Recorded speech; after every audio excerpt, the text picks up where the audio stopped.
There are three things we do alone. We are born, we die, and if we're a high school junior headed for college, we take the SATs. And while the test is said to measure our best traits, preparing for it inevitably brings out the worst. Humility becomes self-doubt. Striving becomes obsession. Some are driven to self-medication.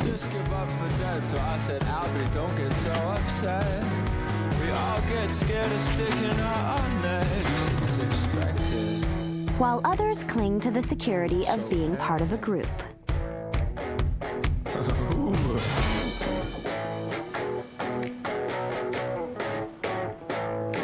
And anyone who's used to bending the rules will find themselves breaking them.